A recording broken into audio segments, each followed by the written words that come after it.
তই তই তই তই তই আমার প্রক্লেমেশন কই?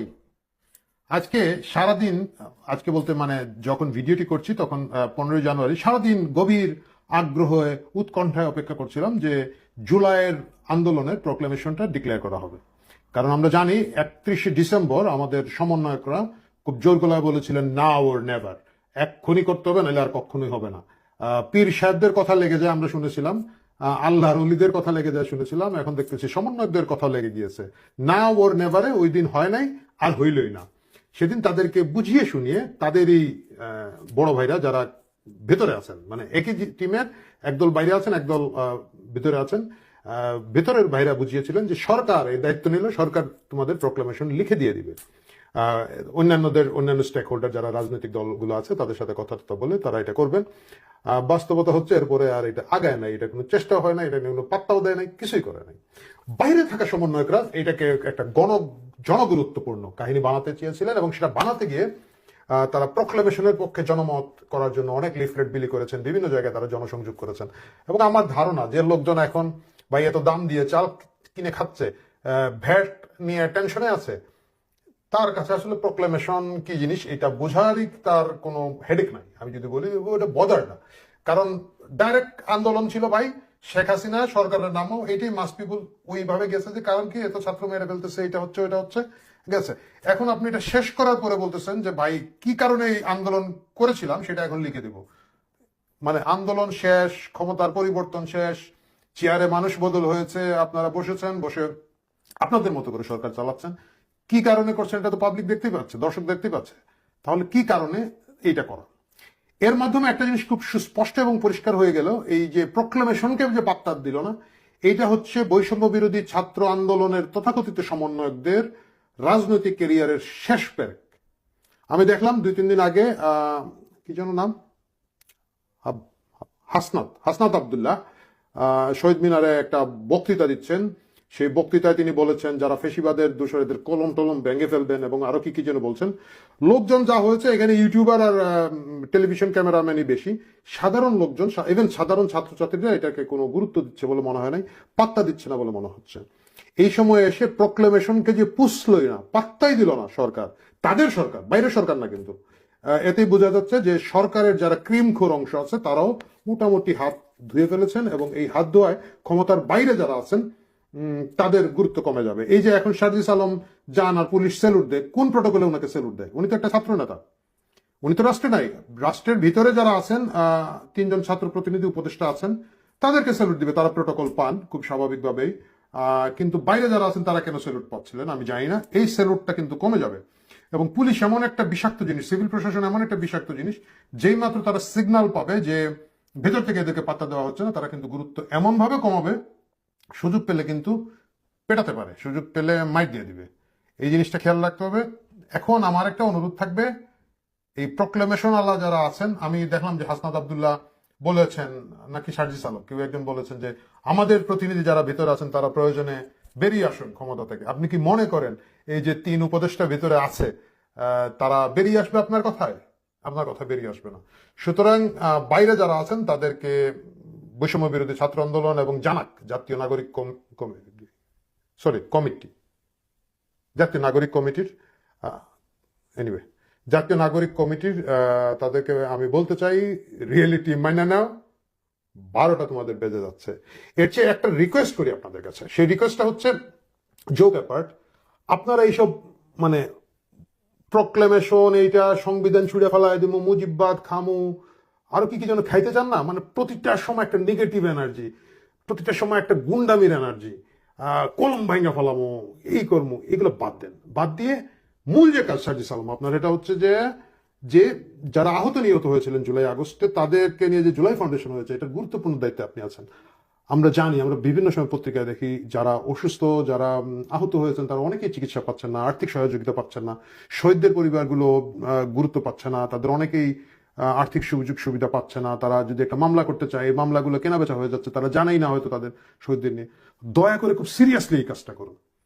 সরকার আপনাদের সাথে নাই, সিভিল প্রশাসন আপনাদের সাথে থাকবে না, জনগণ আপনাদের সাথে থাকবে না। আপনারা আজকে যেখানে আছেন, এটা আছেন জুলাই আগস্ট মাসে সাধারণ তরুণ যাদেরকে আপনারা মেটিকুলাসলি ডিজাইন করে রাস্তায় নামিয়েছিলেন, তাদের আন্তরিক একটা ত্যাগের বিনিময় তাদেরকে সেবা করুন। ওটা যদি করতে পারেন তাহলে জনমনে আপনাদের ইমেজটা ভালো থাকবে। আমরা তখন বুঝবো যে না, এই ছেলেগুলো ভালো কাজ করছে, ভালো কাজ করার চেষ্টা করছে। এবং আপনাদের রাজনীতি যদি আগামী দিনে করতে হয়, রাজনৈতিক পরিচয় যদি বাঁচাতে হয়, এছাড়া আপনাদের কোনো গতি নেই। প্রক্লেমনকে কি প্রক্লেমেশন নাকি, যাই হোক, অনেক জটিল শব্দ। ওই ঘোষণাপত্রই বলি, বাংলা বলতে আমার জন্য সুবিধা হয়। ঘোষণাপত্রকে যে মানে এবং ধর্মের পক্ষ থেকে বাদ দিতে হবে কেন? ওটা বিএনপির, এটা আওয়ামী লীগের, এই জন্য যে আওয়ামী লীগ বিএনপিকে মাইনাস করা। আমি জানি না, আমি এগুলি হয়তো আপনারা বলবেন যে আমি কুতর্ক করছি, করতে পারি। আমি তো একজন নাগরিক এখানকার না, আমার মনে চিন্তাটা আমি প্রকাশ করলাম। সেই চিন্তাটা নিয়ে এক একজনে এক এক রকম চিন্তা থাকবে, আপনারা চিন্তা করুন।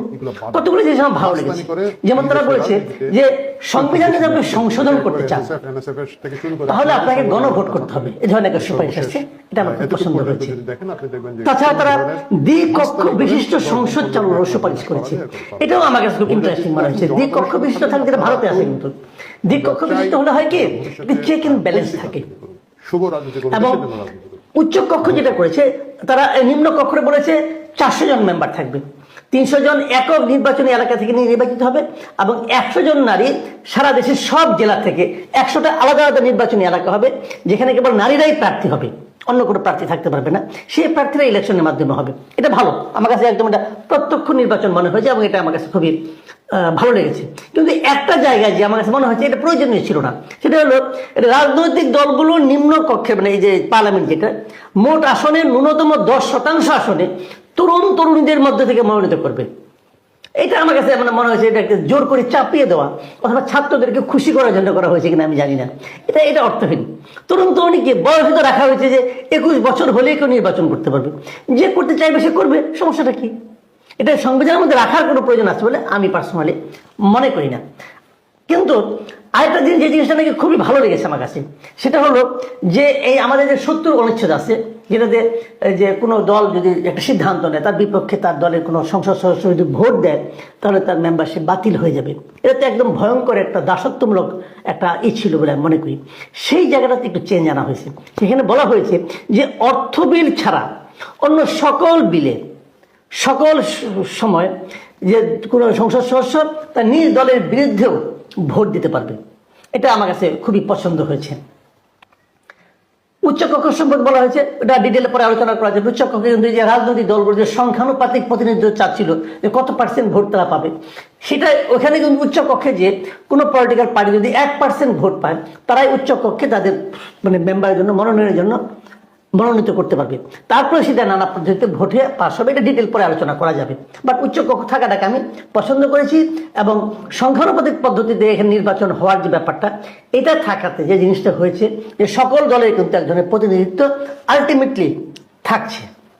রাষ্ট্রপতি নিয়োগে যেভাবে রাষ্ট্রপতি নির্বাচনের যে পদ্ধতি করা হয়েছে, সেখানেও আগে যেমন প্রধানমন্ত্রী ইচ্ছাতে একজন রাষ্ট্রপতি নির্বাচিত হতো, এখন আর তা হবে না।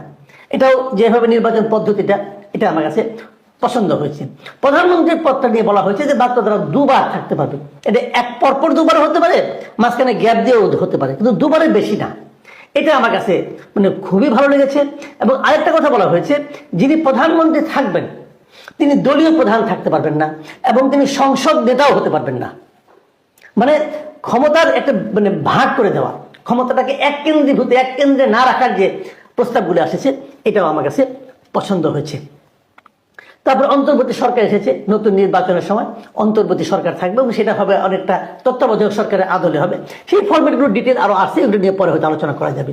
সব মিলিয়ে আমি বলবো যে মোটামুটি আমার কাছে মানে এর চেয়ে খুব ভালো কিছু হয়ে যেত এটা আমার কাছে মনে হয় না। প্রস্তাবগুলি ভালো, একমাত্র মূলনীতি বিষয়ে কিছু জটিলতা হয়তো তৈরি হবে, বাকিগুলি নিয়ে খুব একটা অন্যান্য দলগুলো আপত্তি করবে এটা আমার কাছে খুব একটা মনে হয় না। তা আমার ধারণা সংবিধান ব্যাপারে আমরা হয়তো একটা ভালো কিছুই পেতে যাচ্ছি। আমি এই জন্য এই কমিটির সকলকে, বিশেষ করে অধ্যাপক আলী রিয়াজকে আমি ধন্যবাদ জানাতে চাই। আলী রিয়াজ ব্যক্তিগতভাবে আমার শিক্ষক, ইউনিভার্সিটিতে আমার টিচার ছিলেন। ওনার ব্যাপারে আমার শুরু থেকে অনেক আপত্তি ছিল। স্যারকে বলবো, স্যার আমি যেটা বলেছি আমি আমার উপলব্ধি থেকে বলেছি, কিন্তু এখন যেটা পেয়েছি, আপনি যেটা দিয়েছেন, আপনাকে জন্য আমি ধন্যবাদ জানাচ্ছি। প্রিয় দর্শক, আমরা জানি না এটা নিয়ে রাজনৈতিক দলগুলো শেষ পর্যন্ত কি করবে। আমি চাইবো এটা নিয়ে অহেতুক বিতর্ক না বাড়িয়ে আমরা একটা ভালো সংবিধান পেতে যাচ্ছি, যে জিনিসটা ভালো সংবিধান পাওয়াটা, এটাকে আপনারা সবাই মেনে নেবেন এবং এখান থেকে যেগুলো পরিবর্তন হওয়া দরকার হবে আপনারা আপনাদের প্রস্তাবগুলি দিবেন। আমার ধারণা সরকারও সেগুলো গ্রহণ করবে, করে আমরা সব মিলিয়ে একটা পজিটিভ দেশের জন্য হবে এমন একটা সংবিধান হয়তো পেতে যাচ্ছি। প্রিয় দর্শক, এখন এ পর্যন্তই। আগামীকাল আবার নির্বাচন ব্যবস্থা নিয়ে কথা বলব।